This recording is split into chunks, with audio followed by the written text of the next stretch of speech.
Welcome to Native Talk Arizona, presented by Native Health and KRDP 90.7 FM. I'm host Lanasha Pawadi.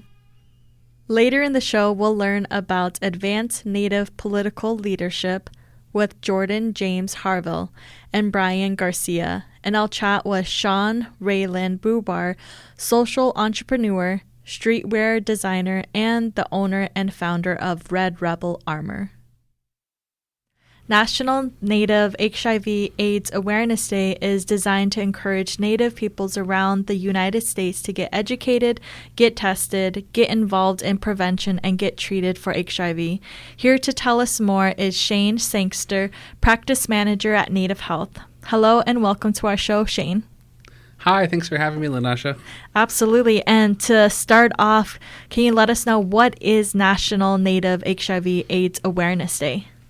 Yeah, so it's just a day just to remind folks to remember to get out and get tested and bring awareness about HIV in Native communities and make sure that everyone is doing their part to help combat HIV, whether that's getting treated if you have HIV or getting tested for those who don't. And when is it? The actual day is going to be on March 20th. And why is it important to get tested? It's important to get tested because the earlier you diagnose HIV, the better outcomes that you have later on.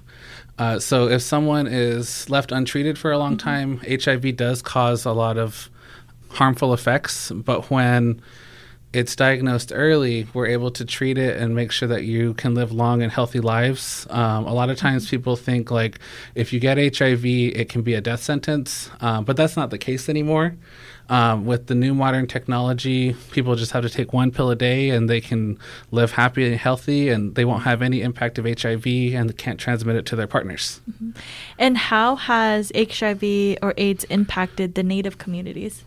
So over the past couple years, it actually has been dropping, and it got to the lowest point around like 2019, 2018. However, in most recent years, post-COVID, we've noticed a dramatic increase of HIV, especially among rural populations. HIV has definitely, the rate has increased pretty much back to what it was before it started to go down. And who is at risk for contracting HIV or AIDS? So any sexually active person is at risk for getting HIV, and that's one of the most important things about wanting everyone to get tested. So that is the recommendation by the CDC, is for everyone 13 to 64 years of age to get tested at least once in their lifetime. And if they're continually having different partners, or if you just want to get tested on an annual basis, see your primary care provider and get that test done. And if you are positive, I know you mentioned this earlier with modern technology, are there medications or treatment if you do test positive? Yes. So there's a couple actually different ones that people can take. So there's not just one. And those medications have just gotten so much better. A lot of people think of the horror stories of like the early 90s and early 2000s a little bit, where people had really bad complications, intolerable complications that they used to have.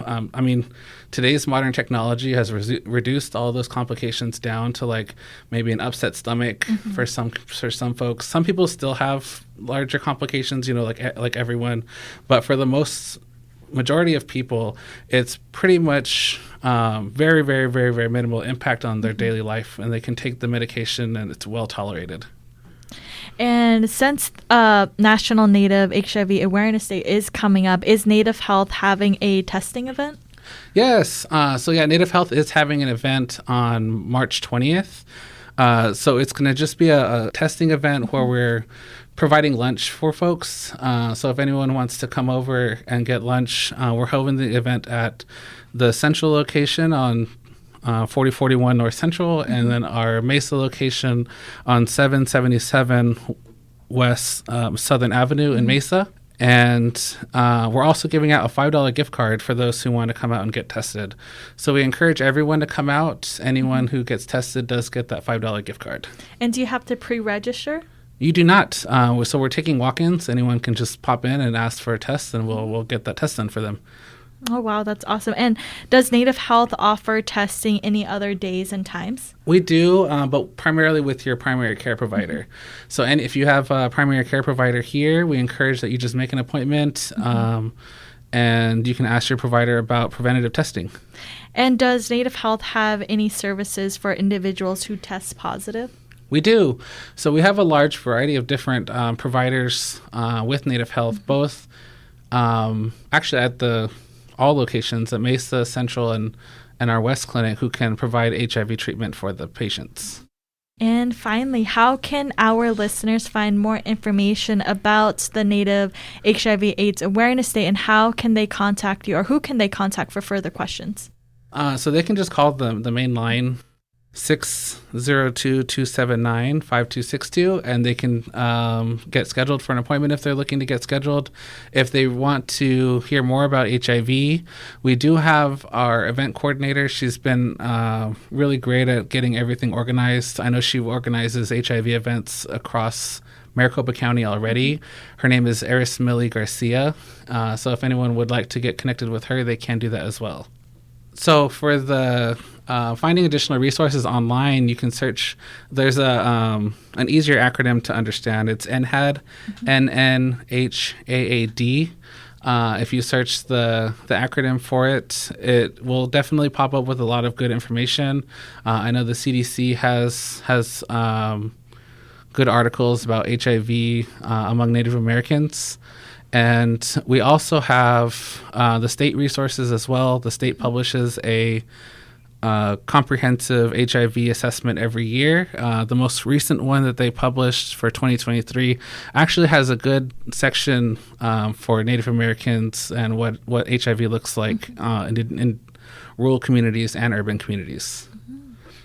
Perfect. Well, I'd like to thank you, Shane, for coming in today to tell us more about the Native HIV Awareness Day coming up, and also providing all this great resource and information. Thank you so much, Natasha. Have a great day. Coming up, we'll learn about advanced Native political leadership with Jordan James Harvill and Brian Garcia. Support for KRDP 90.7 FM comes in part from Native Health, with 2 locations in Phoenix, 4041 North Central Avenue, Building C, near the corner of Central Avenue and Indian School Road, and at 2423 West Dunlap Avenue. Native Health is also located in Mesa at 777 West Southern Avenue, near the corner of Southern Avenue and Extension Road. Native Health provides primary medical, dental, behavioral health, WIC, and wellness services for the urban Native American community. For more information, call 602-279-5262 or visit our webpage at nativehealthphoenix.org.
Welcome back to Native Talk Arizona, presented by Native Health and KRDP 90.7 FM. I'm host Lanasha Pawadi. The Advanced Native Political Leadership is a national organization created to address the need for increased Native American representation in elected and appointed offices throughout the United States. Here to tell us more are Jordan James Harvill, National Program Director for Advanced Native Political Leadership, and Brian Garcia, Executive Director of Indigenous Impact Arizona. Hello, you guys. Welcome to our show. Hey there, it's Hello, wonderful to thanks be for here. And before we get started, can you both tell us a little bit about yourself? Sure thing. So my name is Jordan James Harvill. My pronouns are he and him. I'm a member of the Cherokee Nation and descendant of the Choctaw Nation, and I serve as the National Program Director for Advance. I'm a political strategist by trade. I started my career by working on and later running local, state, and federal campaigns in the SF Bay area, and went on to become the founding chief of staff for an organization called Vote America, a national voter mobilization and voting rights organization, before I came here to Advance. It's wonderful to be here. Hi, everyone. I'm Brian Garcia. I'm a member of the Pascua tribe, pronouns he, him. A little bit about me. I'm the first one in my family to graduate high school, undergrad, master's, go to law school, and become an attorney, and ultimately rooted in kind of the challenges around navigating systems as a first gen. And so I've been fortunate enough to work in different spaces, and particularly in Indian law and civic engagement. And so happy to be here today and talk more a little bit about that. Oh, yes, definitely. It's a pleasure to have you both here with us today. And Jordan, can you give us an overview of Advanced Native Political Leadership, your mission, values, and what you do? Yes. Advance is a national organization. It was founded in 2016 by a group of 4 co-founders. Anathea Chino, who's Acoma Pueblo, who serves as our executive director, Chrissy Castro, who's Diné Chicana, who serves as the executive director of our sister organization, California Native Vote Project, Peggy Flanagan, White Earth Ojibwe, who's the lieutenant governor of Minnesota, and Kevin Killer, Oglala Lakota, who's the former president of the Oglala Sioux tribe and former state senator. When we were founded, no one knew how many Native elected officials there were in the country. We didn't know how many Native candidates ran each cycle. We didn't even know if we were being properly represented on the judiciary or through appointments in the executive branch. And there were only a few political strategists and campaign managers in Indian country that folks knew of, and they weren't working together for a large piece of that. And so we responded by launching the Native Leadership Institute, which houses our leadership development programs, recruiting and training Native leaders to run for office and seek political appointments. We launched the Native Power Base, our research and data arm that answers questions like, how close are we to equal representation in Indian country? What does voter registration and turnout look like? And what are the most important issues facing Indian country and Native leaders, and how do we talk to Native voters about them? And we launched our ecosystem development work, which seeks to build coalitions between Native-led organizations, understand the gaps where they may exist, and then strategically invest in Native leaders and organizations that can fill that gap, like Indigenous Impact Arizona, which Brian leads. And Brian, from what we understand, you just recently launched a brand new organization in Arizona. Can you tell us more about Indigenous Impact Arizona, your mission, values, and why you chose to partner with Advance in Arizona? Yeah, of course. Thank you. So since Arizona statehood, Indigenous people have faced representation barriers in all levels of state and local government. You know, whether employing the use of poll taxes, literacy tests, and kind of other tactics to deny the right to vote. Ultimately, right, these tactics impacting the right to vote and the right to run. And so, from an organizational standpoint, we know where to start to address the root issues in real time. And so, when we focus on enhancing and supporting Indigenous people, when Indigenous people elect leaders of choice, those governing outcomes are enhanced by the discussion on those issues most important to our communities. And so for Indigenous Impact Arizona, we're dedicated to cultivating that political power to increase Indigenous representation in government, supporting civic engagement, and building an Indigenous data hub.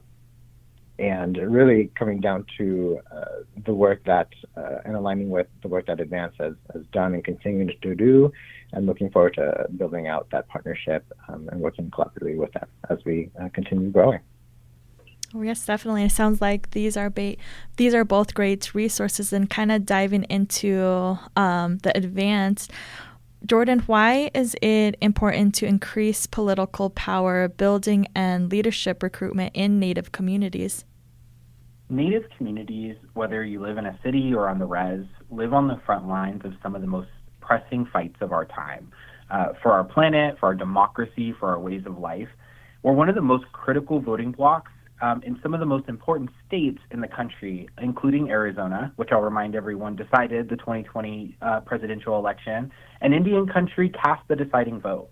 We truly have the power to drive the agenda of this country and ensure the protection and expansions of our way of life, and do so by centering the achievements of Native people. But we can only do that if we take our rightful seat at the table. And it's my belief that when Native voters hear Native candidates tell their stories that sound like their own, they'll finally see themselves in government and a system that feels a little foreign to our peoples. And that'll be a good thing. And how many Indigenous individuals holds political offices around the country, and has there been an increase in Native representation since Advance's founding? When we were founded, we actually didn't know how many Native elected leaders there were. And it turns out that Indigenous peoples of the United States, Native Americans, Alaska Natives, Native Hawaiians, make up roughly around 3.2% of the U.S. population. There are just under 520,000 elected offices nationally. 90+% of them are local offices. So we need about 17,000 Native leaders in elected office, from school boards to president, in order to reach basic representational parity. Currently, we have about 337 across the nation that we're tracking. And so that gap between 337 and 17,000 is exactly why we exist. And for the question around if Native representation has increased, yes, dramatically, but part of the reason for that is because when Advance again was founded, we didn't know how many Native electeds there were. And so we're on a constant mission to continue tracking the Native electeds who are doing really incredible work, but particularly at the local level. And so that number is ever expanding, as well as the number who are running for office. Oh, wow. And can you tell us about the Native Leadership Institute? Sure. The Native Leadership Institute was founded to create leadership pathways for Native leaders across the country. So our flagship program is our national and state-based 5-day leadership training program. It was designed to recruit, train, and support Native leaders who are interested in seeking elected and appointed offices in the next 1 to 3 years. So we offer that in person, nationally, and a virtual option. And we work with Native-led state-based organizations like Brian's to offer the training in person in target states as well. And how many people have gone through this institute? So to date, we have 75 alumni, and that represents about 50 tribes across those 75 and across 20 states. So we'll graduate another 75 to 100 in the next 12 months, which will bring us close to about 150. And as of now, about 20% of participants run for office within the first 6 months of graduating one of our programs. 1 in 5 graduates identify as LGBTQ+, and this is the thing we're really, really proud of. 80% of our alumni identify as either women or Two-Spirit. Oh, wow, that is amazing. And what kind of feedback do you receive from participants? The most important piece of feedback we hear is that they finally feel at home. They feel like there's a community around them that's actually cheering them on and who truly understands who they are and what they hope to achieve. And so the greatest gift we can give in leadership is a sense of community. Oh, wow. And kind of, I know you mentioned that some of the participants that you have gone through the institutes have run for office. That's right. Yeah. 20% have run for office within the first 6 months. We have alumni in elected and appointed offices across the country right now, but this year is actually our largest cohort of Native candidates preparing to run or already filed for office in places like New Mexico, California, Alaska, South Dakota. But I have to say that investing in leadership is a long-term commitment, so we really believe that the true success of this program is going to live in its 5, 10, and 50-year impact. And how far in advance should people go through your programs before running for office? At the heart of NLI's philosophy lives this belief that our path to durable power for Native communities is through long-term, sustainable, and continuous engagement with our people on the issues that matter the most to us. So the short answer to that is it's impossible to start too early, but practically, we know you can't always choose the opportunities you're offered. So my advice is to go through our program about 2 to 3 years from running for office, to give yourself the time to really put all of the incredible networks and materials we have to use. But realistically, our program is immediately helpful when you're months away from filing. So if you can get in a class before you announce your race, your odds of winning, bared out by our research, increases dramatically. And aside from the training program, what other resources do you provide to alumni or people interested in running for office? Once folks graduate from our programs, we support them all the way through filing for office. We then have a national endorsement process that they can apply to, and in fact, any Native candidate can apply to. And then once they win their offices, we have a Native elected leader network where we support them as Native electeds in their positions. We have a Native elected leader map on our website, which tracks Native electeds across the country and crowdsources results. And this year, we'll actually be holding our Native Power Building Summit in Phoenix, Arizona in July. And that'll be an opportunity for Native folks from across the country to come together and talk about political strategies for the next few years. So all of that information you can find on our website at advancednativepl.org. Wow, that sounds like an exciting event, especially here being in the local area. What kind of training and other events do you have coming up? We have 6 trainings for Native leaders looking to run for office this year. So 2 of them are virtual offerings in February and April. We have a national in-person training in December. And we have in-state trainings in New Mexico, California, and, of course, Arizona this year. And so our Arizona training is in partnership and hosted by Indigenous Impact Arizona. That's going to be in June.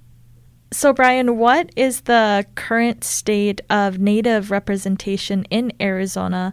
What do you hope to achieve through this partnership with Advance?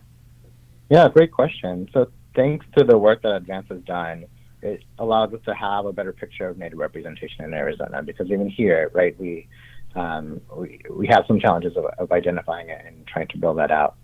But their work ultimately reaffirms our belief in that, regardless of our current number, it's still not enough. Through our partnership with Advance, we hope to increase Native representation so that governing bodies reflect and are responsive to our Indigenous communities, and really building that out over the next few months here, and obviously years, and hopefully beyond that. But at the end of the day, the current governing bodies does not reflect our communities, and that alone is alarming and enough for us to get involved in this work. And we are quickly heading into the 2024 election season. Can you tell us why the Native vote will be important in Arizona this cycle? Yeah, so right now we're about, I believe, with less than 45 days until the presidential preference election. So we're in full election season. And with every election cycle, we see the impact Native voters have, ranging from as local as school board to statewide and national races. And so we know that Native voters have the potential to impact outcomes of elections. And I think it's important to note that there are many offices where, because of the number of Native voters that are registered, have the ability to be elected to those seats with their voters. And so at the end of the day, in any election, without Native voters exercising the right to vote, we risk ensuring our elected officials are accountable to our communities, and we need to exercise our political power and advocate for the benefit of our communities. And so, whether it be on the local school board, getting folks to turn out and elect our candidate of choice, or having a distinct sway in what was the Attorney General's race this last cycle, with less than 300 votes to turn the election. So every vote counts, and every Native vote counts. Yes, definitely. And for those Native leaders listening who are interested in running for office, would you suggest running for a small local office or jumping in and running for a higher office? My immediate response is to first consider what your passions are, what issues get you fired up, and understand whether the office you want to run for aligns with the responsibilities that cover your passions. And the reason I say this is because oftentimes there's no handbook and the learning curve is steep. And to that end, I think for long term, I highly recommend focusing on local offices like school board and county board of supervisors and even the state legislature, and build a bench of leaders that we can bring up with us to ultimately have that bench so we can launch folks into higher offices like Congress and U.S. Senate, and one day go to the presidential office. And you served as president of your local school board in Tempe. After that experience, why do you think Native representation is so important in elected office? Yeah, I would say primarily for two reasons. So after being the first Native person on my board in the board's history, it helped refocus conversations that, whether intentionally or not, left out our communities from decisions, and ensured that our communities had a voice. So at the start of my term, it was clear that a lot of educating and pushback was needed, and I needed to do that in order to get basic points across, especially when those discussions happened behind closed doors. Second, I would say once I left and finished my term, while there were and currently are pro-Native supporters on the board, none of them understand my lived experience or those directly impacted from these policy issues that they may have and can speak to them. And so when a member, for example, of the staff proposes a cut to a course about Native history and language right after us holding a tribal flag ceremony to reestablish our government-to-government relationship, they can understand why it's inappropriate and detrimental to cut a Native history and language course, right? And so it has a direct connection in relation to why it is important to have Native representation, not only on school board, but in every office. And how has your cultural identity shaped who you are today, and how has it impacted your career this far? Very directly. I never thought that I would be, an attorney or be involved in work like this. Both of my parents immigrated to the U.S., my mom from El Salvador, my dad from the Pascuaki tribe in Mexico, both whom were unaccompanied minors. And whether education, immigration, Indian law, or voting rights, they all intersect and have informed my advocacy for families and communities like ours. And so I'm grateful that I've had that upbringing and background and cultural engagement, and I'm just grateful to be and have the opportunity to continue this work in this manner. And what led to the formation of Indigenous Impact Arizona, and why now? Yeah, good question. It's certainly been a journey. To start in law school, one of my focus was to highlight the legal and political state of Indian country in Arizona, specifically because we keep running into Indian law issues that we can avoid or mitigate if our people were in those rooms making those decisions. And so one of my best friends, Tori Dolan, whom many love and respect, said, "Hey, I want you to meet some folks." And she introduced me to folks at Advance. And thanks to Advance's support and patience, we've been able to come to a place to build capacity and work where we know is needed. So why now? It's, in my opinion, long overdue, and the time feels right in a moment where democracy is constantly under attack, and any proposed solutions, our people need to be in the room. And so I think collectively, with all the things, the environment is right, the time is right, and it's important now more than ever. Oh, yes, definitely. And what advice would you give to someone who wants to run for office? That one's a tough one because I think it's so subjective to everyone's circumstances. But I think generally, I would say understand the stress, sacrifices, and satisfaction that it may bring. It's certainly not easy, but remembering why you're doing it in the first place will certainly help you keep going on the very hard days of why you decided to jump in the first place. And this was a lot of great information. How can our listeners find more information, and who can they contact if they have further questions? Yeah, so for Indigenous Impact Arizona, you can reach out to me at Brian at indigenousimpactaz.com or reach me on Instagram, Brian Garcia AZ. We are still working on launching our social media platforms, but that will be coming soon. And for me, you can find me at all social media sites at JJ_Harvill, or more importantly, find out more about our programs at www.advancenativepl, like political leadership.org. Well, I would like to thank you both, Brian and Jordan, for coming on air today to give us all of this great information about advanced Native political leadership, and also giving us some information and background regarding Indigenous Impact Arizona. So I thank you both, Jordan and Brian, for coming on air with us today. Thank you for having me. Thank you so much. Up next, I'll chat with Sean Rayland-Boubar, owner and founder of Red Rebel Armour. Support for KRDP 90.7 FM comes in part from Native Health, with 2 locations in Phoenix, 4041 North Central Avenue, Building C, near the corner of Central Avenue and Indian School Road, and at 2423 West Dunlap Avenue. Native Health is also located in Mesa at 777 West Southern Avenue, near the corner of Southern Avenue and Extension Road. Native Health's patient enrollment specialist can help you enroll, renew, or update your access information. This can be done in person, on the phone, or Zoom, days, nights, or weekends. It's fast, easy, and can make a difference in keeping your healthcare coverage. For more information, call 602-285-9492.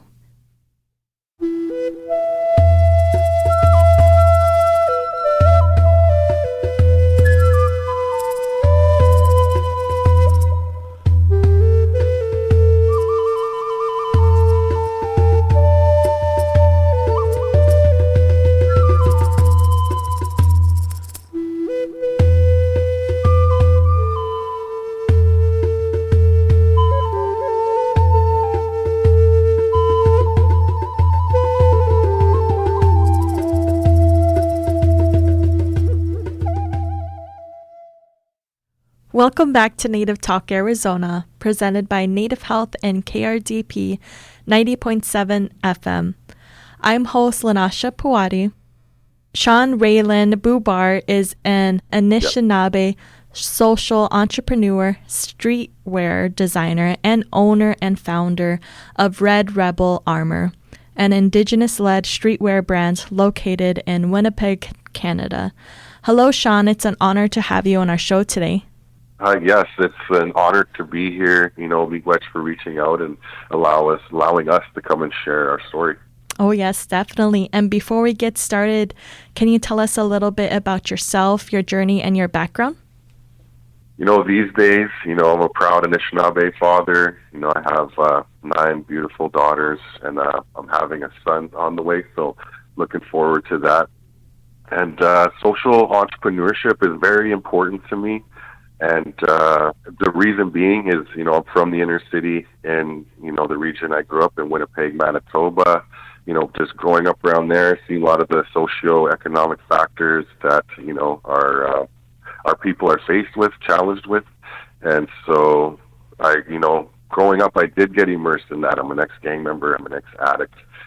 During my last bit, I, met with an elder, invested in myself. I decided to study for a mature grade 12. I was like, hey, boys, I'm done playing cards. I'm just going to go lock my way up and lock myself up in the cell and just study. It was one of those things that you could just study at your own pace, like a module based. The teacher called me an anomaly in there because I figured out physics while I was just chilling in the cell, right? So it's like, why couldn't we just have gifts? Why couldn't we just be intelligent? We have to be anomalies. So I was thinking about that. But, those are some of the things, those are some of the challenges that I've been through that influence Red Rebel Armour today and what it is. It's an Indigenous-made streetwear brand, on a social mission to reduce recidivism. So that's how it all ties into, what I'm doing today. That's awesome. Thank you for sharing that, Sean. And I know we'll kind of dive in further on kind of what influenced the streetwear that you create, but can you tell us or give us an overview of Red Rebel Armour and what the name means? Red Rebel Armour, when I first created it, rebelling against an old lifestyle. And for me, that's when I was, getting legit, turning my life around, doing those things, rebelling against the drugs, rebelling against the gangs, the violence, things like that, but in a healthy way. By rebelling, by going towards the red road. That's what we call it. And, in my community, that means when you're going to discover your culture, you're going to, learn about the history and how we fit into this place, right? And so, I've seen a lot of clothes in our community that I know from growing up too that just kind of had the other message, right? It was just promoting trafficking, we could say things like that. So I was like, I don't want to challenge that. I want to talk about healing. And I want to talk about sobriety, entrepreneurship, those types of things. So that was the Red Rebel piece. And now the armor piece was like, hey, we need clothes. Well, like we know we're starting off with clothes, but the clothes essentially are like armor. They represent that resilience. We're putting that on, those good messages. For instance, we have a piece called the Protection Pass, right? And it has, the 4 main medicines there. And so there's people that send me emails and say, Sean, you know what? I love wearing this piece. I do feel a sense of protection from it. And so that's the energy we're putting into our clothes, and that's what we want people to resonate with. Altogether, Red Rebel Armour means the red man rising up against oppression is a definition of resilience. Oh, wow. That is an amazing message behind your name.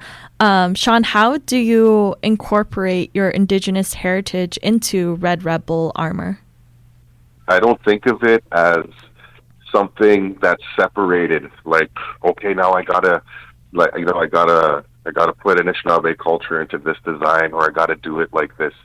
I am Anishinaabe. I'm an urban Anishinaabe too. I grew up in the city. I have those pieces. So it's like what I'm creating is Indigenous heritage.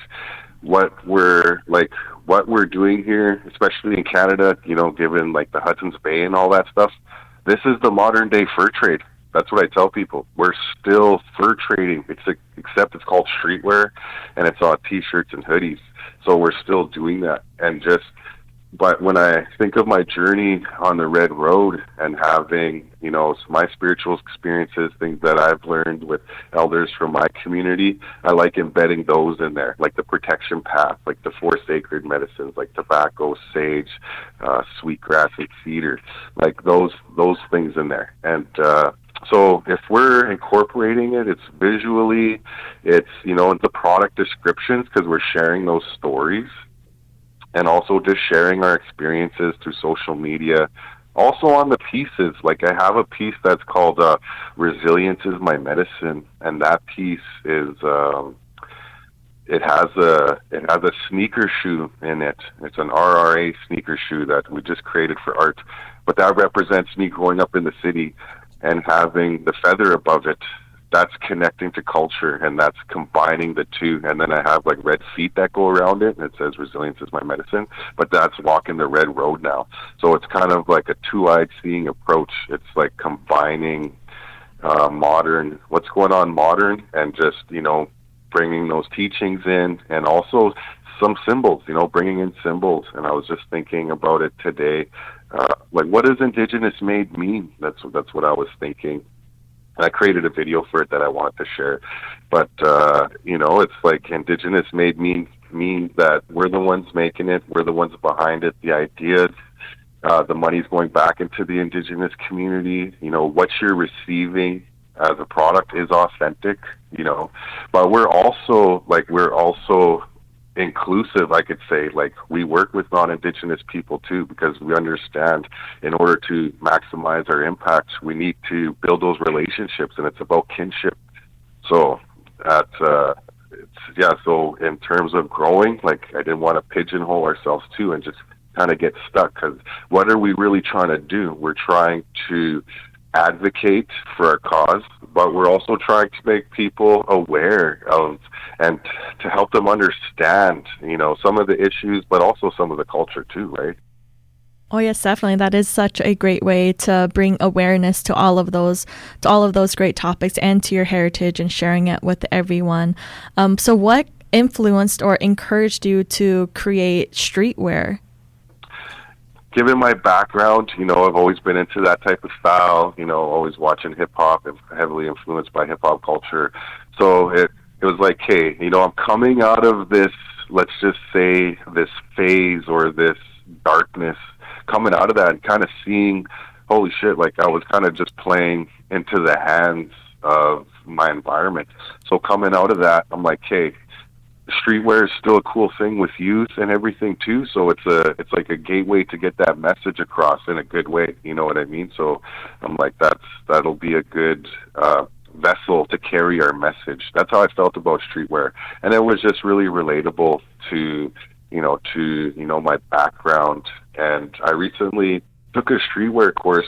So I got to learn lots about the history of streetwear. And so just learning about the history of it, it started off as urban wear, then evolved to streetwear, and how it kind of just got adopted by the mainstream and got commercialized too.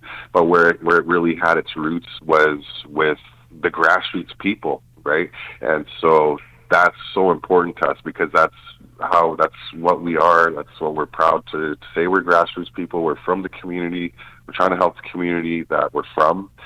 And with streetwear, especially after that course, learning that these different types of things you can do with it, activations. So essentially, they're called brand activation. So we could go out into the community and set up a pop-up shop, but we could create like an experience for somebody. And so, I haven't been able to do this yet, but there's a collection that we created called the Break and Free collection. And this one was really targeted around just creating the awareness of the over-incarceration of Indigenous peoples in Manitoba. The numbers are sitting around 80%. So I wanted to create this experience where you could come in and kind of understand why the factors that are leading to these outcomes, and trying to do that with streetwear. So that's something I'm working on. I want to implement, but that's what I really love about streetwear, because now you could communicate to people essentially that wouldn't really care about the cause, but now that we're tying it into streetwear, it's like, okay, they're able to see that. So that's what I find really unique about streetwear. It's also very versatile, and the biggest factor to me is they call it the great equalizer. T-shirt in the streetwear industry is the great equalizer, because any kid or any person from any community could grab a blank T-shirt and put their logo on it. Now they have a streetwear brand. Now they're a streetwear designer. And so what's really important about that is that it breaks down barriers. Someone could enter the market right there. Who knows? If it's hot, it might just sell. And now they're going to grow in the streetwear industry. But it's really essential to economic empowerment, and that's what I love about streetwear. Oh, yes, definitely. And kind of talking about that topic of kind of making the your designs on all of your product, can you tell us what inspires most of your design? I know a lot of your symbols and designs really tell a story or a message. So kind of what inspires most of your designs? Well, it's like usually the story that I shared in the beginning, and even the entrepreneurship journey now, with just finding sobriety, doing all that, wanting to, when I was growing up in the community, I was using business in a negative way. You know what I mean? I was destroying my community, and now I found a way to use business in a good way. And also there's nuggets or gems that I found along the way on this healing journey that I try to talk about through the clothing or share or talk about through the social media. I talk about social enterprise lots, because Red Rebel Armour is a social enterprise. We're taking business strategies and creating social impacts by weaving our culture into modern streetwear, right? So that's really cool. Like, there's different ways you could use social enterprise, but what really you get to, I know I'm talking about social enterprise, actually asked me about designs, but that's a social entrepreneur part of me. But yeah, with the designs, definitely it's my background, and just, things, man, something might just trigger it, and I just feel inspired to go create a design. And we also we work with other artists as well. We started opening up collections for other artists to come and join, and they could showcase their collection. It's like a licensing deal, but here they get to come on and showcase their art and get in front of our audience too. And so there's that piece. So, the origin story that's influencing it, my cultural experiences. There's having just data now that we're in the e-commerce space and learning digital marketing, because here you could be a streetwear designer, you could be the best designer in the world, but if you don't know nothing about marketing or sales, no one's not going to know you're the best designer in the world. So having to go and, learn some of that And so what I'm talking about, the data, is like, hey, well, this product's doing better. Let's create more of those products. People like those ones. Let's do that one. You know, why did they like that one? Oh, yeah, because this one we're talking about healing. This one has, you know, floral patterns in it, Anishinaabe floral patterns. And so people are resonating with that around here. That's one thing I realized as I started going, like the piece that I just shared with you, the resilience is my medicine. Like that one doesn't sell as much as I want it to sell. Sometimes I get hurt feelings to put my products out, but they ain't selling. But the designers we got, they're selling.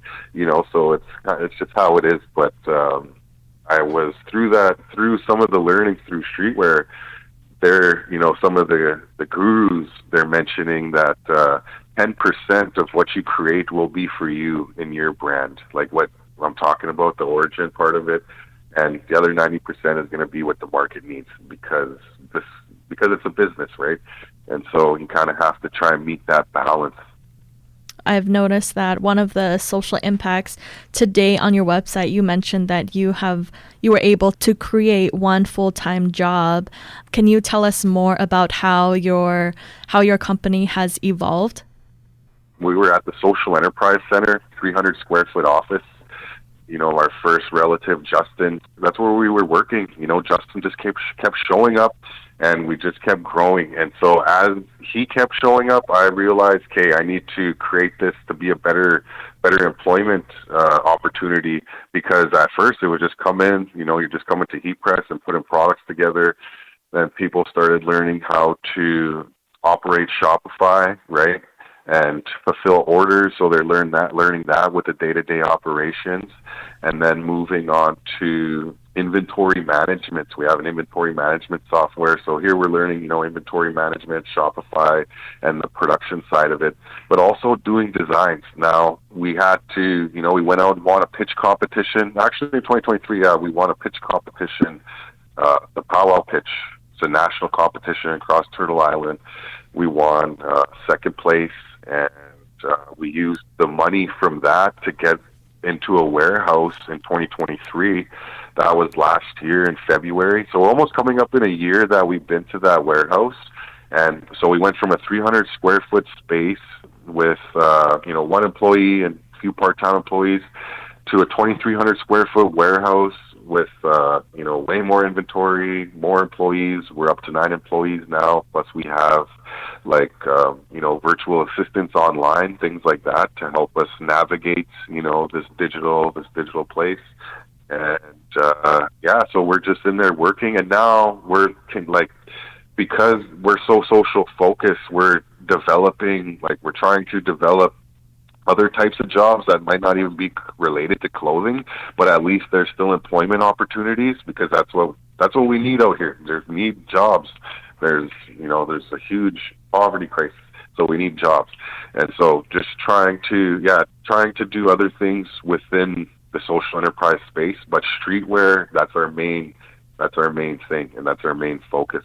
But I just wanted to share that with you, because that's how we're thinking, you know, and maybe ride-sharing programs, but also with I mentioned that digital market, or the streetwear course, that we created a pathway now, because he reached out, we contacted them, we're in contact with them. Now we could offer that to our relatives that are coming to work with us. Hey, do you want to, you know, maybe explore a career in a streetwear course? Like, could actually, like in the streetwear industry, you could actually get certified and potentially go work for a big company or a smaller company as a streetwear designer, like after taking that course through them. So that's one pathway. Another pathway is just doing the Shopify partnership program. We had got a few participants going through that, and just learning how to be Shopify partners through that course. So that those types of things. And sorry, I know I got away on the question there. Oh, no worries. That was perfect. Oh yeah, how big did we grow? Yeah, that's what you mentioned. Sorry. No worries, Sean. It sounds like your company has really evolved, and you are definitely making a huge impact in the Indigenous community there, and you are supporting your community. So that is amazing to hear. And thank you for sharing all of your journey and kind of how you started your company. But can you let our listeners know where they can go to kind of find more information about Red Rebel Armour and how they can contact you if they have further questions? Yeah, for sure. Well, you can head to our website. That's redrebelarmour.ca or redrebelarmour.com. And we're on social media, red.rebel.armour on Instagram, on Facebook, and TikTok. And, you could just shoot me an email, srayland@redrebelarmour.ca. Well, I would like to thank you, Sean, for taking the time out to talk to us today to tell us more about your company and your journey on getting there. Much appreciated. Miigwech for giving us the opportunity and allowing us to share our story on your platform. Thank you for listening to Native Talk Arizona, supported by Native Health and KRDP 90.7 FM. Audio editing by Javier Quiroga, and the executive producer is Susan Levy. And I'm host Lanasha Puwadi. We hope you tune in again next week. If you have any questions, please email us at nativetalkaz@radiophoenix.org.